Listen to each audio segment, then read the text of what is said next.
നമസ്കാരം. ഒരു doctors programme, ഹോസ്പിറ്റലിലെ എല്ലാ ഡോക്ടേഴ്സുമായിട്ടുള്ളൊരു പ്രോഗ്രാം എന്നത് നമുക്ക് എപ്പോഴും എക്സൈറ്റ്മെൻറ്റ് തരുന്ന കാര്യമാണ്. പക്ഷെ പലപ്പോഴും സമയപരിമിതിയും അഭിനയത്തിലുള്ള മിതമായ അനുഭവം കൊണ്ട് പരിമിതികൾ ധാരാളമുണ്ട്. എന്നാലും ഈ ഒരു ചെറിയ പരിപാടി നിങ്ങൾക്കായി സമർപ്പിക്കുകയാണ്. ഇത്തിരി കളിയും കാര്യവുമായി. പരിപാടി ചെറുതാണ്, പക്ഷെ ഞാൻ പറയാൻ പോകുന്നത് കാലിക പ്രസക്തി ഉള്ളതിനാൽ, ഇക്കാലത്ത് അത് പറയാൻ പോകാനാവാത്ത വണ്ണം പ്രാധാന്യമുള്ളതിനാൽ ഇതിനായി എല്ലാ ഡോക്ടേഴ്സും ഒന്നിച്ചു ചേരുകയാണ്, അനുചേരുകയാണ്. വളരെ ആത്മാർത്ഥമായി തന്നെ സമയമുണ്ടാക്കി. ഇന്നത്തെ കാലഘട്ടത്തിൽ നമ്മുടെ യുവതലമുറയെ അവരുടെ മനസ്സിനെയും ശരീരത്തെയും ഒരുപോലെ ക്യാൻസർ പോലെ കാർന്നു തിന്നുന്ന ഒന്നാണ് ലഹരിയുടെ ഉപയോഗം. MDMA പോലുള്ള ഒറ്റത്തവണ ഉപയോഗിച്ചാൽ പോലും അതിന് അടിമകളാവുന്ന അവസ്ഥ. ലഹരിയുടെ ഭവിഷ്യത്തുക്കൾ, അത് കഴിച്ചതുകൊണ്ടുള്ള ബുദ്ധിമുട്ടുകൾ, അപകടങ്ങൾ, അതിന്റെ ഭീകരത നമ്മൾ കാണുന്ന ദിനങ്ങളാണ് ഇപ്പോൾ കടന്നു പോകുന്നത്. ഇത് അതിലേക്കൊരു ചെറിയ കൺതുറക്കൽ മാത്രമാണ്, ചെറിയൊരു പരിശ്രമമാണ്. പരിമിതികൾ, പിഴവുകൾ എല്ലാം ഉണ്ട്. എന്നാലും നിറഞ്ഞ മനസ്സോടെ നിങ്ങളെ ഇതിലേക്ക് സ്വാഗതം ചെയ്യുന്നു. ഇത് അവതരിപ്പിക്കുന്നത് എങ്ങനെയെന്നാൽ, നമുക്ക് ചിരപരിചിതമായ മലയാളം സിനിമ ഡയലോഗുകൾ സരസമായി ഇതിനോട് കൂട്ടിച്ചേർത്ത് അവതരിപ്പിക്കാൻ ശ്രമിക്കുകയാണ്. അപ്പോൾ തുടങ്ങട്ടെ. സോങ് ഓഫ് സോങ്സിൽ പറയുന്ന പോലെ നമുക്ക് ഗ്രാമങ്ങളിൽ ചെന്ന് രാപ്പാർക്കാം.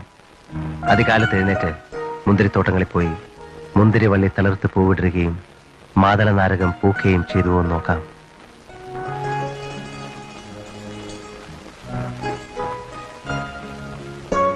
അതിന്റെ അടുത്ത ലൈൻ എന്താണെന്നറിയാം? അല്ലേ, വേണ്ട, പറയൂ.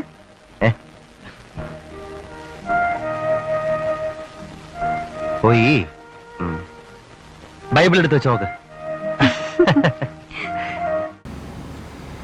ഇതിന്റെ ബാക്കി ഭാഗം എന്തെന്ന് ബൈബിൾ നോക്കാതെ തന്നെ ഒരു സിനിമാസ്വാദകന് കാണാപ്പാടമാണ്. എന്നാൽ പറയാൻ പോകുന്നത് അതല്ല.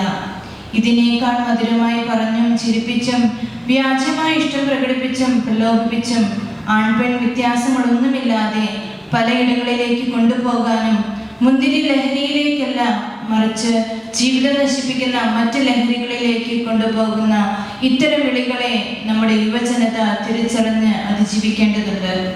സ്വന്തം ജീവിതം സാർത്ഥകമാക്കുക എന്ന ലഹരിയിലേക്ക് അവരെ എടുത്തുയർത്തേണ്ടതുണ്ട്.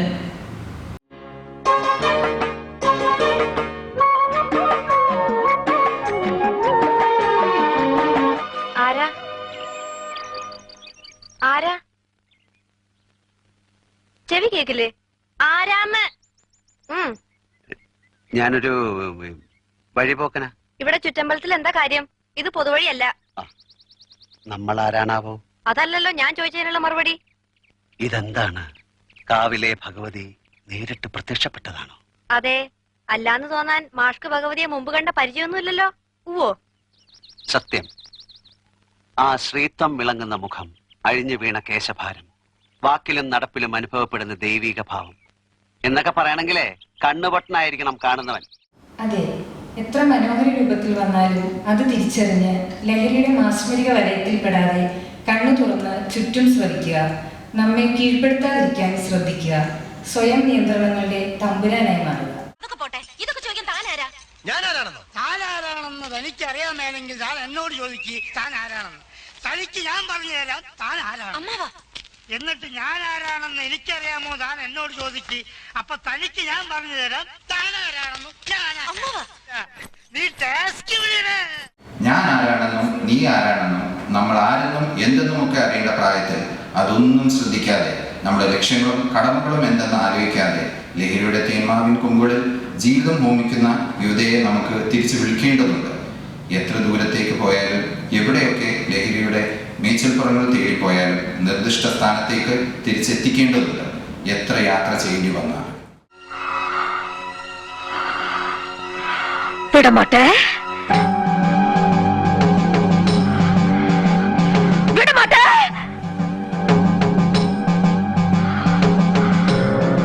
அப்ப நீ என்ன இங்கிருந்து எங்கேயும் போக விட மாட்ட? ஐயோ நாய, உனக்கு எவ்வளவு தைரியம் இருந்தா இப்பவும் என் கண் முன்னாடி வந்து நிப்ப? இன்னைக்கு துர்காஷ்டமி, உன்னை நான் கொன்னு ஓ ரத்தத்தை குடிச்சு ஓங்கார நடனம் விடுவேன். ഇങ്ങനെ നാം പറയുന്നതെന്തെന്നോ ചെയ്യുന്നതെന്തെന്നോ അറിയാതെ പോകുന്ന ലഹരിയുടെ നാളുകൾ, മനസ്സറിയാതെ നാം ചെയ്ത അല്ലെങ്കിൽ ചെയ്തു പോയേക്കാവുന്ന തെറ്റുകൾ, സ്വന്തം ബന്ധങ്ങളെല്ലാം മറന്ന് അത് കൊലപാതകങ്ങൾ വരെ എത്തി നിൽക്കുന്നു. ഈ ലഹരിയുടെ മണിച്ചിത്രക്കൂട്ടിൽ നിന്ന് നമ്മെ തിരികെ കൊണ്ടുവരുക നമ്മെ സ്നേഹിക്കുന്നവർ മാത്രമേ കാണൂ. അവരുടെ ഉള്ളംനൊന്ത വിളികൾ കേട്ട് നാം ഉണരുക, തിരികെ വരിക നമ്മുടെ വിലപിടിച്ച ജീവിതത്തിലേക്ക്. നമുക്ക് ഈ ബിസിനസ് വേണ്ട. എന്താ കാര്യം? Narcotics is a dirty business. സ്വർണമോ മറ്റുള്ള സാധനങ്ങൾ പോലെ അല്ല മയക്കുമരുന്ന്. It's a killer drug. ആളെ കൊല്ലി. ലക്ഷക്കണക്കിന് ആളുകളുടെ ക്ഷാമം ഏൽക്കേണ്ടി വരും. എന്ത് ലാഭം കിട്ടിയാലും നമ്മൾ ഈ ബിസിനസ് ചെയ്യില്ല. എന്ത് പണികൾ ചെയ്യേണ്ടി വന്നാലും ലഹരിയുടെ ഉപയോഗവും വിൽപ്പനയും ഒരു നൂറ്റാണ്ടിലും നമുക്ക് വേണ്ടാത്തതാണെന്നും എത്ര ലാഭം കിട്ടിയാലും ഈ ബിസിനസ് ചെയ്യില്ലെന്നും ചെയ്യേണ്ടവർ ഇതുപോലെ തീരുമാനിച്ചാൽ രക്ഷപ്പെടുന്നത് ഒരു യുവതലമുറയാണ്. അവരുടെ കൊച്ചു കൊച്ചു സ്വപ്നങ്ങളും ജീവിതവുമാണ്. വർമ്മ സാറേ, IUF നർക്കോട്ടിക് ഫണ്ടിംഗ് എടുത്താൽ അതിനെ പിൻപറ്റി കേരളത്തിലെ യുവാക്കളുടെ ഞരമ്പുകളിലൂടെ ഒഴുകാൻ പോകുന്നത് കേട്ടുകേൾവി പോലുമില്ലാത്ത ലഹരി മരുന്നുകളായിരിക്കും. ഇന്ന് ക്യാമ്പസുകളിലും സ്പോർട്സ് അക്കാഡമികളിലും സിനിമാ സെറ്റിലുമൊക്കെ രഹസ്യമായി കൈമാറുന്നത് നാളെ പരസ്യമായ കച്ചവടമാകും. മാത്രമല്ല, ഈ ഡ്രഗ് കാർട്ടൽസ് ഇവിടെ നിന്ന് കൊയ്യുന്ന കോടിക്കണക്കിന് രൂപയുടെ ഡ്രഗ് മണി ഡയറക്റ്റായി ചെന്നെത്തുന്നത് ടെററിസ്റ്റ് ഗ്രൂപ്പ്സിന്റെ പോക്കറ്റുകളിലേക്കാണ്.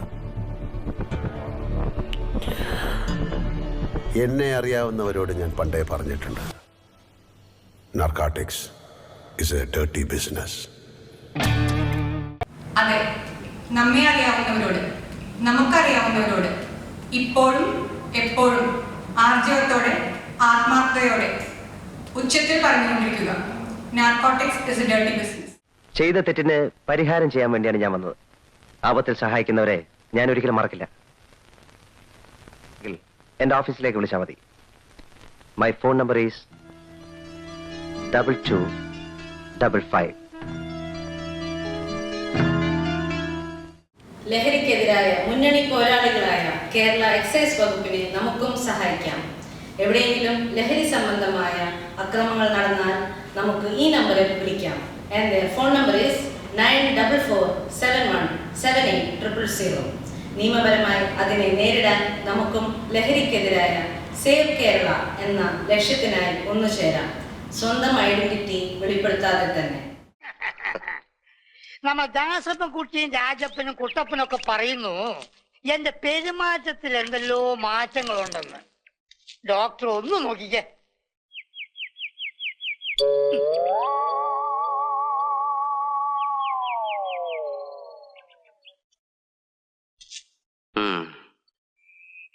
പെരുമാറ്റത്തിൽ ഇത്തിരി പ്രശ്നമുണ്ടല്ലോ. അപ്പൊ എളുപ്പം ചികിത്സിക്കണല്ലോ. ചികിത്സിക്കാം ഇത്തിരി കഴിഞ്ഞോളാം. പിന്നെ പോകുമ്പോ വെള്ളത്തിൽ ചവിട്ടാ സൂക്ഷിച്ചു പോകണം. വെള്ളം തൊട്ടാൽ അപകടം. വെള്ളം വെള്ളം കിടക്കുന്നു.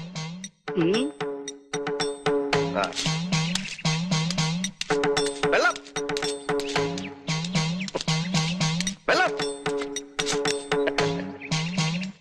വെള്ളം വെള്ളം വെള്ളം വെള്ളം എന്ന് പറഞ്ഞ് കേൾക്കുമ്പോൾ തന്നെ ചാടി പുറപ്പെടാതെ ഓർക്കുക, എപ്പോൾ, എവിടെ, എങ്ങനെ, എത്രത്തോളം എന്നുകൂടി.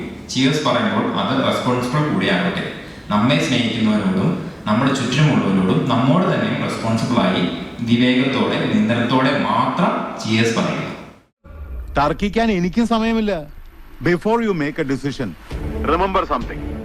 നിങ്ങൾ നോ പറഞ്ഞാൽ ഇവിടെ ഒന്നും സംഭവിക്കില്ല. ഏതൊരു ദിവസത്തെയും പോലെ ഈ ദിവസവും കടന്നു പോകും, മറക്കപ്പെടും. പക്ഷേ നിങ്ങളുടെ ഒരൊറ്റ യെസ് ചിലപ്പോൾ ചരിത്രമാകും. വരാനിരിക്കുന്ന ഒരുപാട് പേർക്ക് യെസ് പറയാൻ ധൈര്യം പകരുന്ന ചരിത്രം. Yes, let us say no to drugs.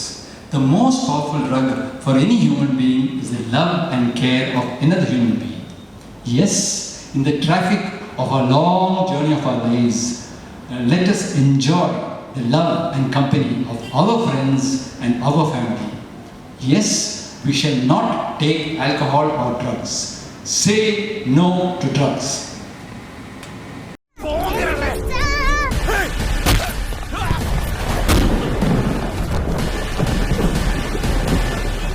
എന്റെ പിള്ളേരെ തൊടുവടാ. യെസ്, ഇങ്ങനെ ശക്തമായി, ധീരമായി, ആർജവത്തോടെ, വ്യക്തതയോടെ ഇടപെടുന്ന, ചോദ്യം ചെയ്യുന്ന ഒരു ഭരണകൂടവും ഉദ്യോഗസ്ഥവൃന്ദവും നമുക്കുണ്ടാകട്ടെ. ലഹരിയുടെ ഒരു ഇലുമിനാറ്റിയിലും വിടപോകാതെ ഒരു യുവതയെ രക്ഷെടുക്കാൻ ആ കരങ്ങൾക്ക് കെൽപ്പും ആത്മവിശ്വാസവും ഉണ്ടാകട്ടെ. ലഹരി മാഫിയകൾക്കെതിരായി അവരുടെ കാലുകൾ പൊന്തട്ടെ, സ്വരങ്ങൾ വരട്ടെ നമ്മുടെ കുഞ്ഞുങ്ങൾക്ക് വേണ്ടി. അങ്ങനെ എന്തൊക്കെ കണ്ടു കേട്ടു. എത്രത്തോളം ഈ സന്ദേശങ്ങൾ ഈ ചെറിയ പരിപാടിയിലൂടെ നിങ്ങളുടെ മുമ്പിൽ എത്തിക്കാൻ സാധിച്ചു എന്ന് ഞങ്ങൾക്കറിയില്ല. നമ്മുടെ യുവതലമുറ അവരുടെ ഭാഷയിൽ തന്നെ പറഞ്ഞാൽ വല്ലാത്ത കയ്പിലാണ്. എന്തും ചെയ്യും അല്ലെങ്കിൽ എന്തും ചെയ്യാം എന്നൊരവസ്ഥ. ലഹരി മാത്രമല്ല അവരെ സ്വാധീനിക്കുന്നത്, കുടുംബങ്ങളിലെ അരക്ഷിതാവസ്ഥ, അവരുടെ ശ്രദ്ധക്കുറവുകൾ, അതിൻ്റെ മുറിവുകൾ, ചുറ്റുമുള്ള മുതിർന്നവരുടെ സ്വഭാവ വൈകല്യങ്ങൾ, മദ്യം, മറ്റു ലഹരികൾ, സാമൂഹ്യ മാധ്യമങ്ങൾ, രാഷ്ട്രീയം, സിനിമ, ഇതിലൊക്കെ വയലൻസ് എല്ലാം അവരെ സ്വാധീനിക്കുന്നുണ്ട്. കാരണം കുട്ടികൾ വളരെയധികം സ്വാധീനിക്കപ്പെടുന്നവരാണ്. അത് അവരുടെ മാത്രം കുറ്റമോ കുറവോ അല്ല. ഒരു കണക്കിൽ പറഞ്ഞാൽ എല്ലാ മനുഷ്യരും അവരുടെ കുട്ടിക്കാല കഥകളുടെയും സ്വാധീനങ്ങളുടെയും ആകെത്തുകയാണ്. അതുകൊണ്ട് തന്നെ നമുക്കുമുണ്ട് നമ്മുടെ കുട്ടികളുടെ ശീലങ്ങളിൽ നല്ലതും ചീത്തയുമായ സ്വാധീനം. ഒരു കുട്ടി തെറ്റായ രീതിയിൽ പോകുന്നുണ്ടെങ്കിൽ, അവൻ അല്ലെങ്കിൽ അവൾ ഒരു ക്രൈം ചെയ്യുന്നുണ്ടെങ്കിൽ അതിൻ്റെ പിന്നിൽ നമ്മളടങ്ങുന്ന അവൻ്റെ അല്ലെങ്കിൽ അവളുടെ ചുറ്റുപാടുകൾ, കുടുംബം, ഇതൊക്കെ അവരെ സ്വാധീനിക്കുന്നുണ്ട്. അതുകൊണ്ട് ലഹരിയുടെ പിടിയിൽ അവരെ ഒതുക്കാൻ കൊടുക്കാതെ അവരെ ചേർത്ത് പിടിക്കുക, നമ്മളാൽ കഴിയുന്നതും അവരെ ചേർത്ത് വയ്ക്കുക. ജീവിതം ഷോർട്ടാണെന്നൊക്കെ പറയും, എന്നാൽ അല്ല. എത്രയോ അനുഭവങ്ങൾ, ഓർമ്മകൾ, സ്വപ്നങ്ങൾ ഇനിയും എല്ലാവർക്കും ഉണ്ടാകണം. ഏത് പ്രായത്തിലും അതങ്ങനെ തന്നെയാണ്. അവിടെയൊക്കെ നമുക്ക് കിട്ടാവുന്ന സുന്ദരമായ ഓർമ്മകളേക്കാൾ, അനുഭവങ്ങളേക്കാൾ, ആ ലഹരിയേക്കാൾ മറ്റൊരു ലഹരിക്കും സ്ഥാനമുണ്ടാകരുതെന്ന് ആദ്യം നമ്മോട് തന്നെയും പിന്നെ നമ്മുടെ കുഞ്ഞുങ്ങളോടും പറയാൻ ശ്രമിക്കാം. ഈ വിപത്തിനെ തടയാൻ നമുക്ക് ഇനിയും ഉച്ചത്തിൽ ആർജവത്തോടെ ശബ്ദമുയർത്താം. Narcotics is a dirty business. Stay away from it. Save our children. Save Kerala.